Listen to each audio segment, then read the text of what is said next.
Morning everyone, welcome to happy hours. কীরকম ঠান্ডা বলো তোমরা যেখান থেকে দেখছো আমার ভিডিও ব্লগ, বলো কীরকম ঠান্ডা, কি অসম্ভব, মানে হাওয়া দিচ্ছে, সহ্য করা যাচ্ছে না। মানে আমরা যে এখানে আছি না, আমরা কোনো পাহাড়ি এলাকায় ঠান্ডার জায়গায় আছি বুঝতে পারছি না।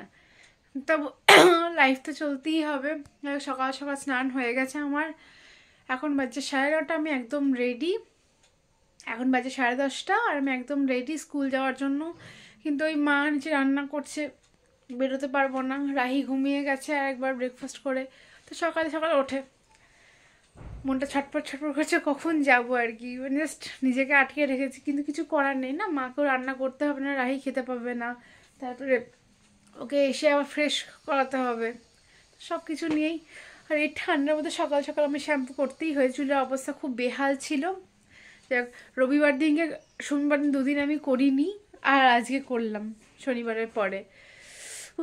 পরে একদম সিদ্ধ হয়ে গেছে। স্নান করার পর শীতটা একটু কম লাগছে, ঠিক কথা। ওকে, সো আমি রেডি। মা রান্না করছে, আমাকে বেরিয়ে যেতেই হবে। চারিদিকে বালিশ দিয়ে দিয়েছি। আর কি বলবো, মা হয়ে মেয়ে পড়ে গেলে এত কম লাগে, সেই জন্য এটাকে এখানে বিছিয়ে দিয়েছি। মানে এটা যে কতটা কষ্টের একটা মায়ের পক্ষে, এটা ভাবে কাজ করা, কি বলবো।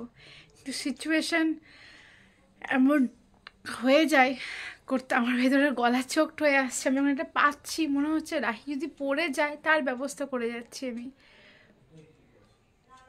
কিছু সময় ভগবানের উপর আস্থা রেখে বেরিয়ে যেতে হয়, এগিয়ে যেতে হয় আমাদের সামনের দিকে। খেইমার কাছে রেখে যাচ্ছি আমি বাবিকে, মা ওকে ঠিক আগলে রাখবে। রাহিকে খাওয়াচ্ছি। এই যে রাহি খাবার, খিচুড়ি, আলু ভাজা, বড়া ভাজা। আজকে আমাদের এখানে খিচুড়ি খেতে হয় তাই। আর এই যে আমার বুড়ি দিদুনের কাছে ঘুরে ঘুরে খাচ্ছে। না না না না না না না না, টেস্টি হয়েছে, দিদুন টেস্টি বানিয়েছে। ঠিক খেতে ইচ্ছা করলো না, এই যে বারান্দায় খাচ্ছি খিচুড়ি, আলু ভাজা, বেগুন ভাজা, মাছ ভাজা, বড়া ভাজা, আচারের তেল। আর রুয়ের খাওয়া হয়ে গেছে, রু আমার সাথে বড়া ভাজা খাচ্ছে। প্রত্যেক দিনের মতো একই চিত্র দেখতেই পাচ্ছ তোমরা। রু দিদুনের কোলে ঠাকুর পুজো দেখতেও ভালোবাসে, আর তার পেছনে আছে মহা ইন্টারেস্ট নকুলদানা। দাদু ঠাকুমা, এটা একটা অন্যরকম জিনিস। এনাদের সংস্পর্শে যে বাচ্চা বড় হয় সেটা তো অন্যরকমই ভালো একটা জিনিস তৈরি হয়। আর তারপরে বেরিয়ে গেছিলাম, এই যে দুই বন্ধু মিলে একসাথে ডক্টরের চেক আপে গেছিলো। রাইকেও দেখানোর ছিল, তো বিউটি বললো চলো দেখিয়ে নিই একসাথে। ফিরে এসে মায়ের মন্দিরে গেলাম, মাকে প্রণাম করলাম। মা প্রত্যেকে ভালো রাখুক। দূর থেকে সব সময় মাকে স্মরণ করি, সব কিছুতেই মা আমার সব কিছু ভাবেই জুড়ে রয়েছে। তাই একবারও এসে মাকে প্রণাম করে গেলাম কাছ থেকে এসে। আর এই রকম আলোকিত হয়ে উঠুক সবারই জীবন, এই আশা নিয়েই মায়ের কাছ থেকে যাচ্ছি।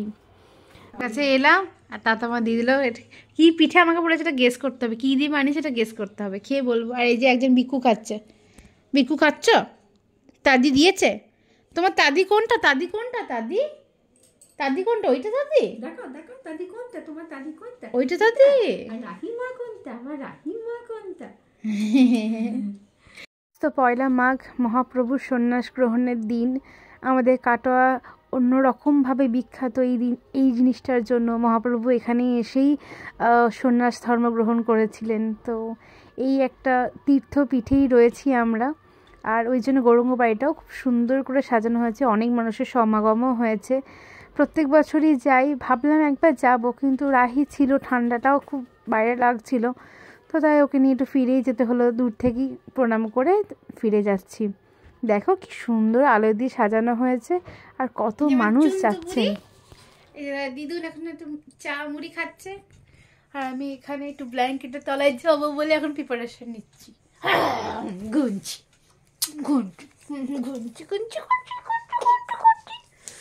গুনছি গুনছি গুনছি গুনছি গুনছি গুনছি।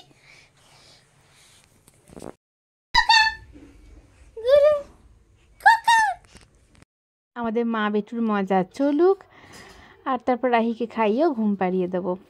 আরও একটা দিন কাটোয়ায় কেটে গেল, ফিরে যাওয়ার সময় হয়ে আসছে।